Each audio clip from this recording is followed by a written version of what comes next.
इतिहास को कुरेदने से बेहतर है इतिहास में घटित घटनाओं का सूक्ष्म और वैज्ञानिक विश्लेषण। जो भी नागपुर में घटना हुई है वो दुखद और पीड़ाजनक है और सामाजिक सौहार्द बरकरार रखना आवश्यक है। मुख्यमंत्री के बेटे को लेकर तेजस्वी यादव ने कहा कि इतने जब सवाल पूछे जा रहे हैं तो क्यों नहीं मुख्यमंत्री खुद सामने आकर सभी सवालों का जवाब दे। अगर नहीं आना है राजनीति में तो सीधे कहते नहीं आएंगे वो। माननीय तेजस्वी यादव जी, आप उस प्रश्न का जवाब दे दीजिएगा तो जवाब आपको मिल जाएगा कि निशांत कुमार ने कहा कि मेरे पिता 100% स्वस्थ है। आपके पिता स्वस्थ है कि नहीं? अगर स्वस्थ हैं तो बात ठीक है, तो दौरा में क्यों नहीं जा रहे हैं? अगर अस्वस्थ है तो राजद के राष्ट्रीय अध्यक्ष पद से उनको बर्खास्त क्यों नहीं कर रहे हैं? सवाल तो आपके घेरे में है कि निशांत कुमार कहते हैं कि हमको अपने पिता के काम पर गौरव है, हमारी माँ ने हमको संस्कार दिया है, और आप कहते हैं कि माँ पिता के शासनकाल में अगर गलती हुई हो तो माफ कर दीजिएगा। निशांत कुमार केंद्रीय विद्यालय से पढ़ करके BIT इंजीनियरिंग मिश्रा से पास आउट है। आप तो तथाकथित DPS RK पुरम से 8वां 9वां पास करके विराट कोहली आपके नेतृत्व में खेला है। तो आपको ही प्रश्न का जवाब देना चाहिए कि तुलना कर लीजिए। और राजनीति में आना नहीं आना ये तो निशांत कुमार की मर्जी पर निर्भर करता है, लेकिन निशांत ने राजनीतिक विरोधियों को अशांत जरूर कर दिया है। कई JDU नेता भी ये कह रहे हैं कि निशांत को आना चाहिए, उन्हें राष्ट्रीय अध्यक्ष बना देना चाहिए ताकि JDU और मजबूत हो। भाई स्वाभाविक है, जिसके पास नैतिक बल होगा, जो अपने पिता के आदर्श पर चलना चाहेगा, और उनके पिता के द्वारा बनाई गई पार्टी है। अब जब तक के उनका खुद का मंतव्य कुछ नहीं आ जाए तब तक के राजनीतिक टिप्पणी इस संबंध में समयोचित नहीं है।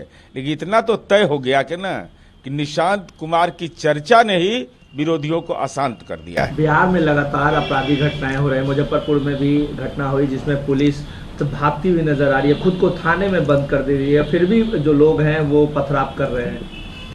अब मुजफ्फरपुर की घटना की अद्यतन जानकारी तो मुझे नहीं है, लेकिन विपक्ष के नेता तेजस्वी यादव राजनीति में डिजिटल पॉलिटिकल फ्रॉड हैं। मैं पूरी जिम्मेवारी से कह रहा हूं। आपने ये कैसे कह दिया कि NCRB का डेटा है? NCRB ने तो 2022 तक का डेटा ही सार्वजनिक कर दिया। तो आपने कैसे कह दिया बिहार में कि 60,000 हत्याएं हुई है, इतने बलात्कार की घटना हुई है? जब डेटा ही सार्वजनिक नहीं NCRB ने किया है तो ये पूरे तौर पर बताता है कि राजनीतिक खौफ में रहने वाले व्यक्ति बिहार में कानून के राज और इकबाल पर सवाल खड़ा कर रहे हैं। उन्होंने वीडियो भी जारी किया है नीरज जी मुजफ्फरपुर की घटना को लेकर, और सभी जगह का जिक्र भी किया, चाहे वो समस्तीपुर हो, मधुबनी हो, पटना हो, मुंगेर हो, भागलपुर हो, अररिया हो।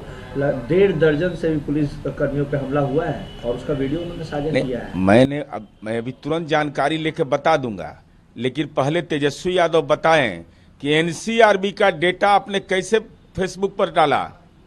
आपने कैसे यह कल बयान दिया कि NCRB का डेटा है कि 60,000 हत्या हुई है, जब 2022 तक का डेटा ही 2023 में सार्वजनिक हुआ, तब 2022 और 25 में अंतर नजर नहीं आता है आपको?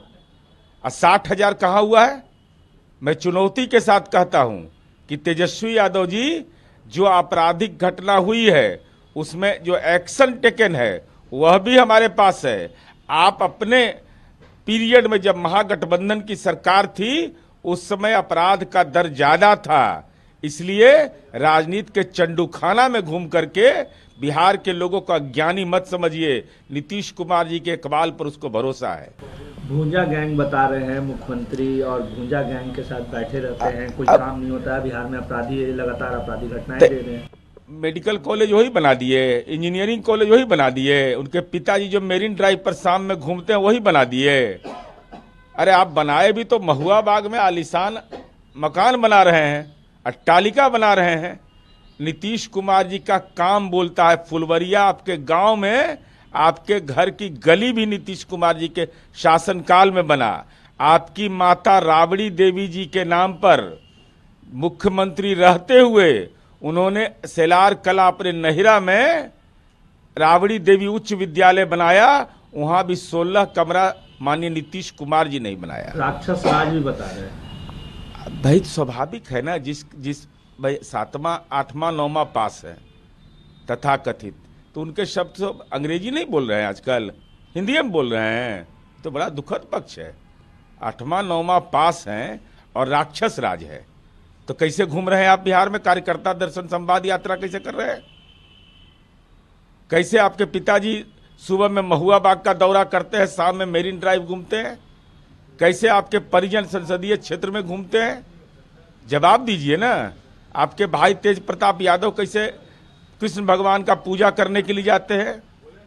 बिहार में राष्ट्रीय जनता दल के विधायक कैसे लगन में शादी विवाह में जा रहे हैं?